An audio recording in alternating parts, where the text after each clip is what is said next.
pessoal? Então, vou resolver as listas de exercícios aqui com vocês. Vou começar com a primeira lista, exercício 1. Então, ó, para a forma de onda a seguir, responda. Qual é o valor de pico? Então, meu valor de pico é o valor aqui máximo que a minha senoide está chegando. Então, meu valor de pico é 5. Então, nesse caso aqui, ó, vou colocar que o meu valor de pico é 5, eu estou colocando V de T. Então, possivelmente aqui, né, como é V de T, deve ser volts. Deixa eu dar um voltar aqui, que ficou meio feio, ficou parecendo um 3 aqui. Mas aqui vale 5. Deixa eu escrever novamente aqui. Chegar aqui. Então, minha resposta aqui é 5 volts. Qual é o valor instantâneo? O valor instantâneo é o valor exatamente naquele tempo que a gente está medindo. Então, em 5 segundos, ó, se a gente traçar aqui, 5 segundos, ele está no meu valor mínimo aqui, que vale menos 5. Então, em T, 5 é igual a menos 5 volts.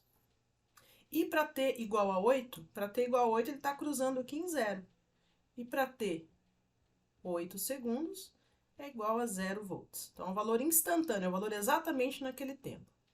Qual é o valor de pico a pico? O valor de pico a pico é o valor máximo até o valor mínimo. Então, se aqui é menos 5 e aqui é 5, então eu tenho uma amplitude máxima aqui de 10, que é o meu valor de pico a pico. Então, meu valor de pico a pico é 10 volts. Qual é o período dessa expressão aqui, ó? Então, o período é quanto tempo demora para você andar um ciclo completo. Então, um ciclo completo, olha, tá mais ou menos, eu posso pegar esse pedaço ou esse pedaço aqui, ó. Então, ela começa aqui e termina aqui. Então, 14 menos 2. Então, o período da minha função aqui, ó, o período é igual a 12. Vou assumir segundos, tá? Porque aqui no gráfico não tá dizendo qual a unidade do tempo. Poderia ser milissegundos, mas eu vou colocar 12 segundos, tá bom? Quantos ciclos aparecem na figura? Então, quantos ciclos? Ó, aqui formou um ciclo até aqui, veio aqui 2 ciclos completos. Então, eu vou responder aqui, ó, 2 ciclos. E qual é a frequência da forma de onda? Eu sei que a frequência é igual a 1 sobre o período. Então, a minha frequência aqui é 1 sobre 12 Hz. Posso deixar assim, né? Não preciso nem fazer conta, tá bom? Então, essa é a resposta do exercício número 1. O exercício 2 é para calcular o período de uma forma de onda cuja frequência na letra A é 60 Hz e na letra B é 2000 Hz. Então, a gente sabe que o período é igual a 1 sobre a frequência. Então, na letra A, eu vou ter o quê? Então, na minha letra A, eu vou ter que o período é igual a 1 sobre 60. Então, aqui vai dar aproximadamente 16,67 milissegundos. Na letra B, a gente também sabe que período é igual a 1 sobre frequência. Então, fazendo a conta aqui rapidinho, ó, inverso de 2000, ó, 2000, inverso deu aproximadamente ali 0,5 milissegundos. Aproximadamente não, exatamente igual a 0,5 milissegundos. Então, aqui deu igual a 0,5 milissegundos, é o período da minha forma de onda, tá bom? Então, aqui, só para não restar dúvidas para vocês, vou fazer a conta, porque esse daqui é um número que a gente acaba sabendo de cabeça, né? Então, vai ficar o inverso de 60, 16,67 milissegundos, tá bom? No exercício 3, eu peço para que vocês determinem a frequência da forma de onda da figura a seguir. A primeira coisa que a gente precisa saber para determinar a frequência é saber qual que é o período dessa forma de onda. Então, o período, ó, a gente fazendo uma observação aqui de um ciclo completo, ele vem aqui, demora do 3 até o 11 segundos para formar um ciclo completo, né? Então, o meu período vai ser igual a 11 menos 3. Então, meu período aqui da minha onda vai ser de 8 segundos. 8 segundos, tá?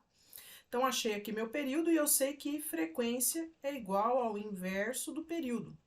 Então, a minha frequência aqui é 1 sobre 8 Hz.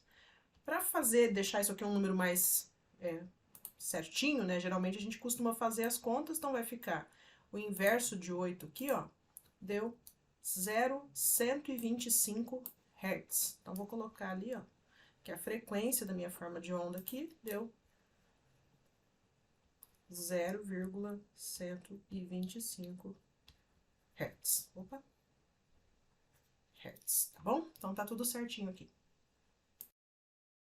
No exercício 4, eu estou colocando aqui para vocês. Expresse as seguintes funções em sua forma fasorial. Então, eu tenho aqui a letra A, a letra B e a letra C. Como nós conversamos nas aulas anteriores, vários autores, né, utilizam o seno como a sua representação de referência fasorial. Alguns autores utilizam o cosseno. Alguns autores ainda utilizam o valor de amplitude, o valor máximo aqui como nosso valor fasorial. Alguns outros autores apresentam o valor eficaz. Então, na nossa disciplina, a gente convencionou que o nosso valor de referência vai ser sempre senoidal. Opa. Deixa eu voltar aqui. Vai ser sempre senoidal. E o que a gente vai utilizar de referência também vai ser sempre o nosso valor RMS, que vai ser o nosso valor de referência quando a gente faz uma representação fasorial. Então, na nossa letra A, ficaria da seguinte forma: 10 dividido por raiz de 2, na sua forma fasorial de 30 graus. Então, fazendo as contas aqui, daria algo em torno de 7,07 ângulo de 30 graus. Lembrando que esse valor aqui, ó, é o valor RMS, quando a gente está fazendo a nossa representação fasorial. Na letra B, seria 180 dividido por raiz de 2, num ângulo de 10 graus. O que dá aproximadamente aqui os nossos 127 volts, né, RMS, num ângulo de 10 graus. E, finalmente, aqui na letra C, a gente teria ali, ó, 14,4 dividido por raiz de 2, num ângulo de menos 25 graus. Isso daqui, fazendo a continha, vai ser igual a aproximadamente 10, num ângulo de menos 120, ou melhor, menos 25 graus, tá bom? Agora, no exercício 5, eu estou pedindo para determinar quem que é o meu V de T e o meu I de T, tá?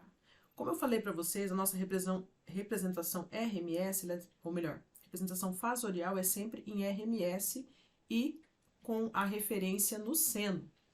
Então, a gente sabe que uma função cosseno nada mais é do que uma função seno mais 90 graus, certo? Então, eu posso substituir aqui o meu V de S, como ficando 10, seno de 4t mais 90 graus. Então, a representação RMS desse elemento aqui ficaria com V maiúsculo, V de S, igual a 10 dividido por raiz de 2, 90 graus. Volts. Então, aqui é a nossa representação RMS da minha fonte aqui, ó, VS.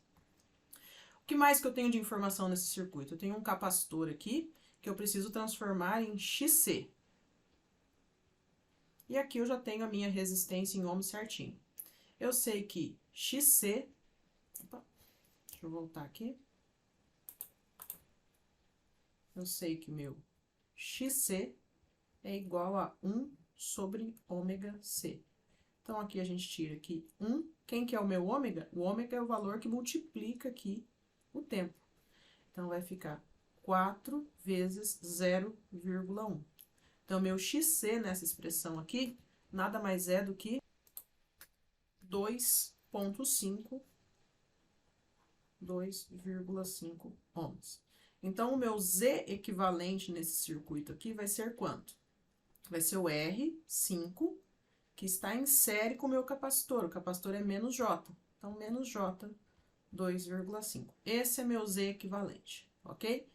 Tendo meu Z equivalente e tendo a minha tensão total, eu consigo calcular quem é meu I total, certo? Então, o meu I total aqui, meu I maiúsculo, vai ser igual ao meu VS dividido pelo meu Z equivalente, que vai ser igual a 10 raiz de 2, ângulo de 90 graus, dividido por 5 menos J 2,5.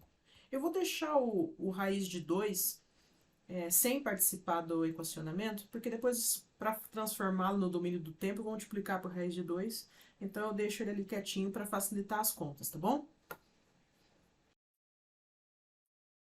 Aqui vai ficar 10 raiz de 2, ângulo de 90 graus, dividido, transformei esse cara aqui que está em retangular, vou transformar em polar. Então, vai ficar 5,59 num ângulo de menos 26,56. Então, qual é a regra da divisão de números complexos na forma polar? Então, eu divido os módulos aqui e subtraio os ângulos. Então, fazendo as continhas aqui, vai dar o seguinte: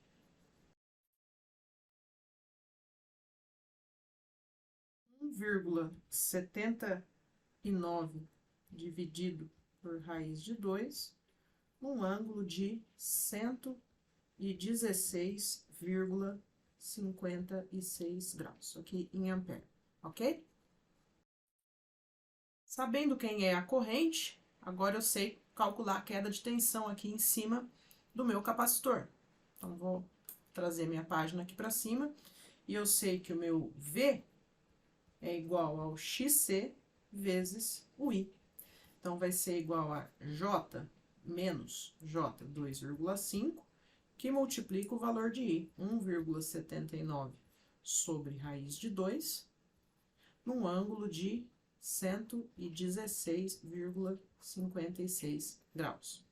Então, aqui é a mesma coisa que eu multiplicar menos J 2,5, é a mesma coisa que eu escrever 2, vou deixar aqui bem certinho, 2,5 num ângulo de menos 90 graus, que multiplica 1,79 dividido por raiz de 2, num ângulo de 116,56 graus.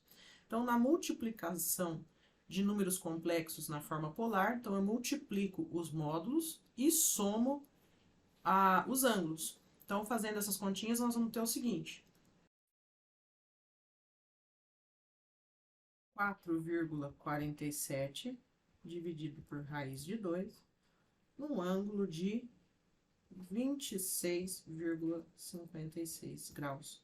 Isso aqui em volts, certo? Então, transformando agora o que está no domínio de RMS, né? Então, estou na minha forma fasorial, desculpa, vou colocar no domínio do tempo. Então, transformando isso aqui no domínio do tempo, eu vou ter as seguintes expressões. Então, vai ter I de T é igual o valor de pico, 1,79, vezes raiz de 2, então já vai cortar com raiz de 2 que está aqui. Vou colocar aqui seno de 4t mais 116,56 graus. E, de forma análoga, eu vou fazer aqui o meu V de t, vou fazer aqui em cima, que meu V de t vai ser igual a 4,47 vezes raiz de 2, então vai cortar com esse raiz de 2 aqui, seno de 4t mais 26,56 graus. Isso aqui em volts. Então, isso aqui em amperes, tá? O que a gente sabe sobre capacitores? A gente sabe que a corrente adianta 90 graus em relação à tensão. Tá adiantando 90 graus em relação à tensão? Tá sim. Então, tá certo aqui todo o nosso equacionamento. E se eu fizer a queda de tensão sobre o meu resistor e somar o meu VR e o meu VC aqui, tem que dar o meu VS, porque as leis de Kirchhoff, elas se mantêm constante aqui no meu sistema. Então, vou fazer essa conta, não estou pedindo aqui no exercício, mas eu vou fazer para provar que isso funciona. Então, eu tenho que o meu VR, vou chamar aqui de VR, é igual a R vezes I. Então, vai ficar 5 vezes 1,79 num ângulo de... Deixa eu olhar ali que eu já esqueci, dá 116,56. Então, vai ficar aqui, deixa eu fechar aqui, 116,56 graus. Então, isso aqui vai me dar um seguinte resultado. Aproximadamente 8,95 num ângulo de 116,56 graus. Então, o que nós vimos também nas aulas? Que o meu elemento resistivo não adianta e nem atrasa a tensão em relação à corrente. Então, no caso do elemento resistivo, a tensão e a corrente estão em fases. Então, se eu somar agora, só lembrando aqui, né? Deixa eu colocar aqui, dividido por raiz de 2, tá, pessoal? Que eu já tinha esquecido aqui desse detalhe, tá bom? Então, se eu somar, VS tem que ser igual a V mais VR. Então, vai ficar que V, a gente achou ali que deu 4,47 raiz de 2, num ângulo de 26,56 graus, mais 8,95 dividido por raiz de 2, num ângulo de 116,56 graus. Então, isso aqui somando, a gente vai ter o nosso VS igual a 10 sobre raiz de 2, num ângulo de 90 graus. Transformando isso daqui no domínio do tempo, então, eu vou ter que meu V de T é igual a 10 seno de 4T mais 90 graus em volts. Então, ou seja, esse resultado aqui bate com a minha expressão que eu V de S aqui inicial, tá bom? Então, tá tudo certo, tudo se equivale. Beleza, pessoal? O exercício 6, ele fala também para determinar o valor de V de T e I de T desse circuito. Então, vou fazer de forma análoga ao que eu fiz anteriormente. Então, o meu VS aqui, na forma fasorial, vai ser 20 dividido por raiz de 2, num ângulo de 30 graus. Note que aqui já está em seno, então não preciso fazer aquela conversão, porque eu já estou considerando senoidal. Aqui, agora, eu tenho um indutor, que é o meu L. Então, o meu XL é igual a ômega L. XL é igual a ômega, no meu caso aqui, ômega vale 10. Então, 10 vezes 0,2. Então, meu XL aqui vale 2 ohms. Logo, se eu fizer o meu Z equivalente aqui do meu circuito, ó, meu Z equivalente vai ser igual a 4 mais J2. Por quê? Porque o elemento indutivo, ele tem o número complexo dele aqui positivo. Então, fica mais J2, tá? Então, já achei o meu Z equivalente. Daqui eu tiro que o meu I do circuito vai valer quanto? Vai valer o meu VS dividido pelo meu Z equivalente. Então, vai ficar 20 dividido por raiz de 2, num ângulo de 30 graus, dividido pelo meu Z equivalente aqui, que é 4 mais J2. Isso aqui vai ser quanto? Então, fazendo as continhas ali, eu vou chegar à conclusão que o meu I vai ser 4,47 sobre raiz de 2, num ângulo de 3,43 graus ampere.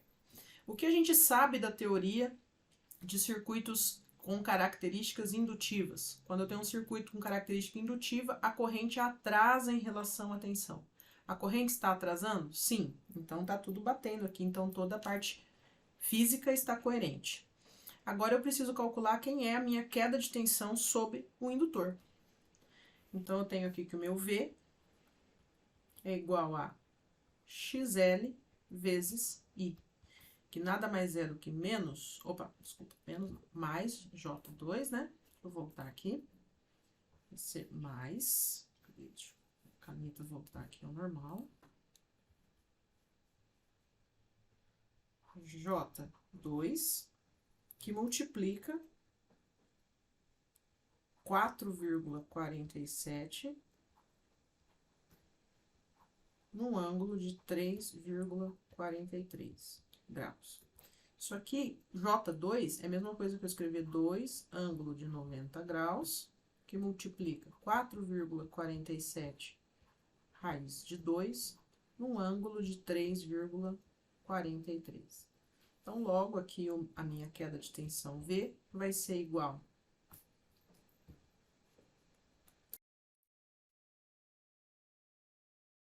a 8,94 sobre raiz de 2, num ângulo de 93,43 graus. Isso aqui em volts, tá? Então, agora fazendo a transformação disso daqui no domínio do tempo, a gente vai ter a seguinte relação, que o meu I de t é igual a esse valor aqui vezes raiz de 2. Então, já vou cortar aqui, ficou 4,47 seno de 10t mais 3,43 graus. E o meu V de t vai ficar 8,94 seno de 10t mais 93,43 graus. O que nós sabemos da teoria de indutores? A gente sabe que a corrente em relação à tensão é atrasada 90 graus neste elemento. A corrente está atrasada? Está. Então, está tudo batendo, está tudo fazendo sentido, certo? Vamos lá, pessoal, fazendo agora o exercício número 7. A gente vai começar fazendo algumas observações, né? Então, aqui, novamente, eu tenho um capacitor e um indutor. Então, aqui eu vou precisar ter o XC e aqui eu vou precisar ter o XL. E aqui a gente está pedindo a queda de tensão em cima do capacitor e do indutor. Então, tá vendo? Daqui até aqui. Então, eu tô pedindo meu V0, que é em cima desses dois elementos. Então, XC é igual a 1 sobre ômega C. E o XL é igual a ômega L. Então, nesse caso, quem que é ômega? Ômega, eu tô dizendo aqui que a minha frequência é igual a 60 Hz. Então, eu sei que ômega é igual a 2πf. Então, nesse caso aqui, dá para fazer aqui aproximadamente 377 o valor do nosso ômega. Daí, daqui a gente consegue extrair a seguinte informação. XC é igual a 0,53 ohms e vou fazer o 3 bem certinho aqui, ó, 53 ohms, e o XL, sendo ômega L, vai dar 7,54 ohms aproximadamente, aqui tá tudo aproximadamente. Então, a gente sabe lá pelo nosso diagrama fasorial que o meu XL tá aqui para cima e o meu XC, vou até mudar a cor aqui da caneta, ele tá representado aqui para baixo. Então, quando eu fizer o equivalente desses dois aqui, ó, jogar para cá assim, uma setinha, vou fazer ao contrário. Quando eu fizer o equivalente aqui desses dois, vai ficar da seguinte forma. Vai ficar que o meu X equivalente nada mais é do que XL menos XC. Então, vai ficar 7,54 menos 0,53. Então, vai dar aqui, eu vou fazer aproximadamente 7, porque vai dar 7,01, tá? Então, eu vou colocar aqui aproximadamente 7 ohms. Como o XL é maior do que XC, obviamente, aqui que o meu X equivalente aqui é J7, porque ele vai ter uma característica indutiva, correto? Bem, fazendo isso daqui, a gente chega à conclusão que o nosso Z equivalente nada mais é do que o somatório que eu tenho aqui do meu resistor e o somatório da minha impedância equivalente aqui, que no nosso caso aqui a reatância equivalente, que vai dar J7. Então, meu Z equivalente, que vai ser uma impedância equivalente, vai ser igual a 2 mais J7, ok? Agora, outra informação importante. Eu tenho aqui, ó, 50 cosseno de ômega t. Então, a gente sabe que 50 cosseno de ômega t, a hora que eu fizer o VRMS aqui, fazendo a forma fasorial, ele vai ser 50 dividido por raiz de 2, num ângulo, como eu sei que cosseno é igual a seno mais 90 graus, então aqui vai ser de 90 graus. Então, fazendo a conta aqui, ó, a gente vai chegar aqui, o nosso V vale aproximadamente aqui, ó, 35,36 num ângulo de 90 graus em volts, tá bom? Então, já tenho todas as informações que eu preciso para solucionar esse exercício. Eu já tenho a tensão de entrada, já tenho a queda de tensão equivalente e já tenho a minha variável aqui que eu preciso saber, que é a minha queda de tensão. Posso fazer por diversas formas, posso fazer por divisor de tensão, ou posso simplesmente achar a corrente que está passando aqui, ó, que é o meu I, opa, coloquei T, mas é meu I, tá bom? Vou achar a minha corrente, por quê? Porque faz muito mais sentido eu calcular a corrente, porque eu tô pedindo aqui, ó, a corrente total, a potência e o fator de potência do meu circuito, tá? Então, vou calcular a minha corrente RMS aqui do meu circuito. Então, minha corrente RMS vai ser igual a I é igual a V sobre Z equivalente. Então, vai ficar 35,36 num ângulo de 90 graus, dividido por 2 mais J7. Daí, daqui, a gente tira que a nossa corrente vale 4,85, vou aproximar aqui para arredondar para 86, tá? Num ângulo, vou colocar aqui aproximadamente 86, num ângulo de 15,95 graus. Isso aqui em ampere. Certo? Então, qual que é a potência nesse meu circuito? P é igual a V vezes I cosseno de θ. Então, aqui eu tenho que é 35,36 vezes 4,86 cosseno de 90 menos 15,95. Então, daqui a gente tira que a nossa potência vale 47, aproximadamente aqui, ó, 47,22 watts. Se eu já tenho a minha potência e eu sei que o meu fator de potência nada mais é do que o cosseno de θ aqui, o cosseno φ, então a gente sabe que o nosso fator de potência, nesse caso aqui então, vai ser igual a cosseno de 90 menos 15,95. Então, o meu fator de potência desse circuito aqui vai dar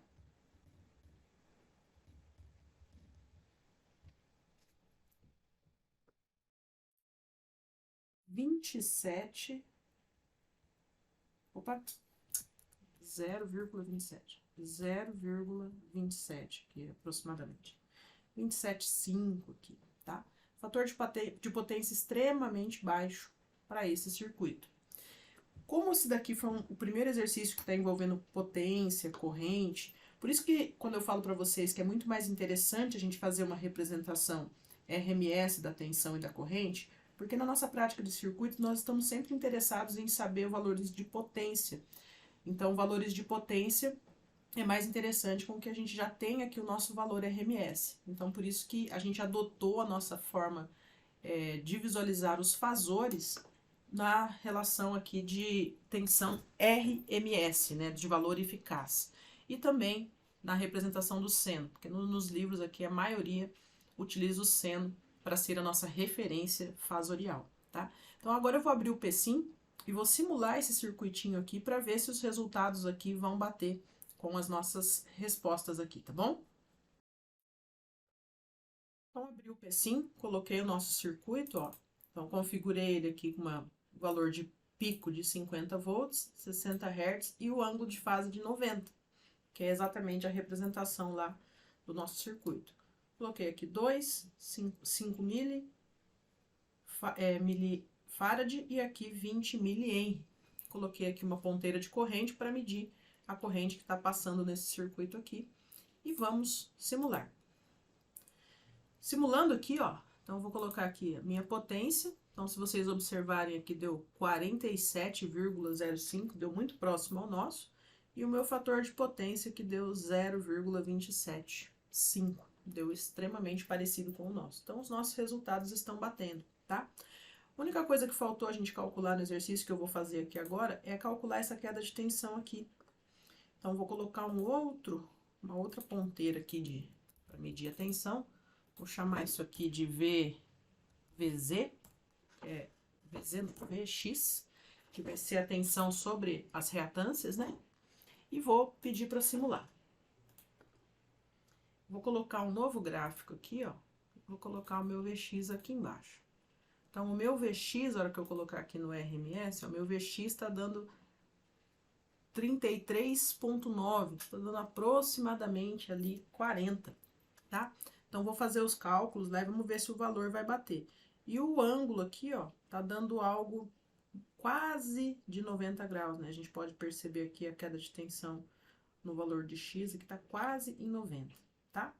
Então, eu vou voltar lá para os cálculos e a gente vai verificar se o resultado teórico tá batendo com o prático.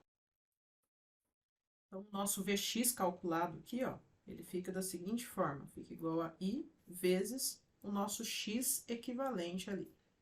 Então, vai ficar que o meu Vx é igual a 4,86 num ângulo de 15,95, que multiplica o nosso X equivalente vale J7. Então, vai ficar 7 ângulo de 90 graus. Então, fazendo essa multiplicação aqui,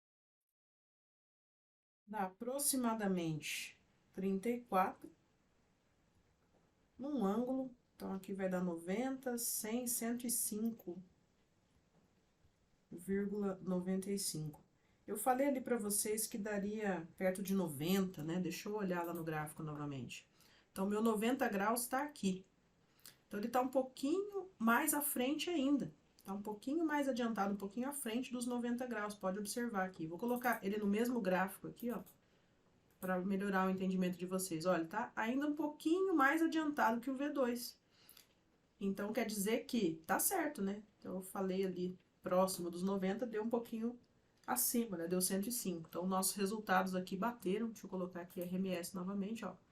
33,9, então aproximadamente 34. Então, nossas contas aqui bateram direitinho com a simulação. Finalmente, aqui, o nosso último exercício, onde eu já dei aqui que a minha VS é 50, 200 T mais 20 graus, então eu tenho que o meu VS vai ser 35,36, porque é uma conta que eu já fiz anteriormente, 50 dividido por raiz de 2, num ângulo de 20 graus, porque ele já está em seno aqui. Agora, eu vou fazer o meu XC e o meu XL aqui novamente. Então, meu XC é igual a 1 sobre ômega C. Então, nesse caso aqui, quem que é o meu ômega? Meu ômega, nesse caso, eu já dei aqui que vale 200. Então, vai ficar 1 sobre 200, que multiplica 5 vezes 10 a menos 3. E aqui vai ficar que ômega L é 200 vezes 20 vezes 10 a menos 3. Então, fazendo as contas aqui, a gente chega à conclusão que o nosso XC vale 1 e o nosso XL vale 4 ohms. Então, de forma análoga ao que eu fiz anteriormente, então, o meu equivalente aqui vai ser um X equivalente de característica indutiva novamente, porque o L é maior, que vale 3 ohms, tá? Logo, o meu Z equivalente desse circuito vale 10 mais J3. Pronto? Agora, eu já consigo fazer os cálculos, porque eu estou pedindo ali a corrente total, a potência e o fator de potência. Então, minha corrente total vai ser igual a Vs sobre Z equivalente. Eu já vou colocar o resultado aqui direto. Aqui eu sei que meu P é igual a V vezes I cosseno de θV menos θI. Que daí eu já vou colocar aqui que meu θV vale 20, menos o I que eu vou calcular aqui agora, tá bom? Minha corrente deu 3,38 num ângulo de 3,3 graus. Isso aqui em amperes. Então, aqui vai ficar 20 menos 3,3. Então, aqui vai ficar V, que vale 35,36, vezes 3,38, cosseno de 17, vai ser aqui 16,7 graus, para a gente fazer a continha. Deu uma potência aproximada aqui, ó, de 114,5 watts. E quem que é o meu fator de potência? Meu fator de potência é igual a cosseno de θ, que é igual a cosseno de 16,7, que deu aqui o meu fator de potência aproximadamente aqui 0,95. Então, nessa situação aqui, o fator de potência deu excelente, né? Então, tá acima de 0,92. Então, é um fator de potência indutivo de 0,95. Vou simular também, mas vou ser mais rápida aqui, só para poder provar os resultados. Então, eu simulei aqui, ó, pessoal, lembrando que como ômega é 200, então eu tive que mudar a frequência aqui, tá bom? Só vou mudar aqui a questão do ângulo de fase, que é 20, né? Ali. Pronto, coloquei o ângulo de fase, amplitude 50, e aqui os valores já estão configurados direitinho. Então, rodando a simulação, a gente vai chegar ali que o nosso valor RMS de corrente tá dando 3,39, lá na nossa conta 3,38, tá batendo, né? Então, a corrente, vamos lá, a questão, é 20 graus mesmo que é o exercício? Eu não lembro. Isso, 20 graus. Então, tá certo aqui, ó, 20 graus, frequência, o ângulo de fase e a amplitude. Então, deu aqui a minha corrente. Vou colocar aqui agora a minha potência. Potência deu aqui aproximadamente 113,8. No nosso teórico deu 114,5, tá bem dentro. E o fator de potência, ó, fator de potência deu 0,95.